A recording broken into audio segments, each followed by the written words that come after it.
Hello viewers, তো মোবাইলের স্ক্রিনে নিজের নাম লিখুন এইভাবে। তো আপনারা দেখতে পাচ্ছেন আমি কিন্তু ইউটিউবে ঢুকেছি এবং কিন্তু নিচে আমার নাম লেখা আছে।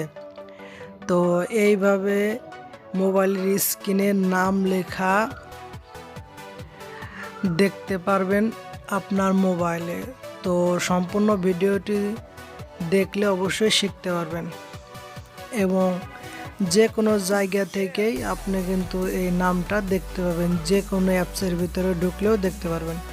তো এই অ্যাপটি ইনস্টল করে নেবেন। অ্যাপটি ইনস্টল করার পরে এই দুইটা অন করে দেবেন, মানে অ্যালাউ চাইবে অ্যালাউ করে দেবেন। তো প্রথমে আমি এই দুইটা অন করে দিই। সেটের পারমিশন আছে, পারমিশনটা অ্যালাউ করে দিই। দুইটা অ্যালাউ করে দেওয়ার পরে এইখান থেকে আপনারা দেখতে পাচ্ছেন যে তিনটি সেকশন দেখা যাচ্ছে এই জায়গায়। তো আমি শুধুমাত্র টেক্সটে গিয়ে নাম লিখে দেখাবো আপনাদেরকে। তো এখানে বড় ছোট স্বর দেওয়া আছে, আপনারা দেখতে পাচ্ছেন। তো এই জায়গাতে আমি এটাকে ওয়ান করে দেবেন এবং উপরের ওইটা ওয়ান করে দেবেন, না হলে কিন্তু হবে না। তো টেক্সটের ভিতরে আসলাম, টেক্সটের ভিতরে আসার পরে নামটা লিখবেন। আপনি নিজের নাম লেখার পরে জাস্ট ক্লোজ করবেন। ক্লোজ করার পরে ওয়ান অপশনে ক্লিক করবেন।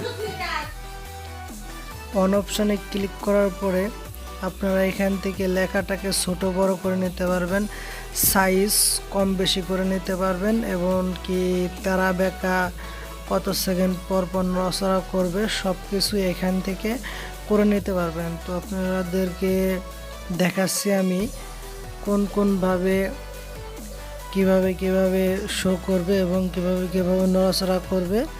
দেখেন নিচে কিন্তু নামটা লেখা দেখা যাচ্ছে এবং ওগুলো ওয়ান আছে। আমি যেভাবে সেটিং করেছি এভাবে সেটিং করলে অবশ্যই আপনারা মোবাইলের স্ক্রিনের নাম লেখা দেখতে পাবেন।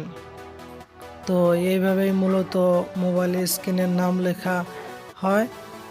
তো সেটিংগুলো আমার মতো ভালোভাবে করবেন, না হলে কিন্তু আপনারা বুঝবেন না।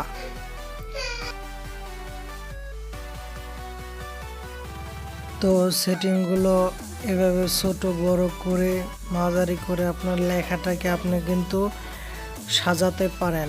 তা আপনার পছন্দ মতো করে নেবেন, করে নেওয়ার পরে সেভ করে দেবেন। তো ওয়ান তো করাই আছে, এখন জাস্ট আর কিছু করতে হবে না। এটাকে ছোট বড় করলে কিন্তু সাইডে আনতে পারবেন, এইখান থেকে এক সাইড থেকে আর এক সাইডে নিতে পারবেন এবং ছোট থেকে বড় করতে পারবেন।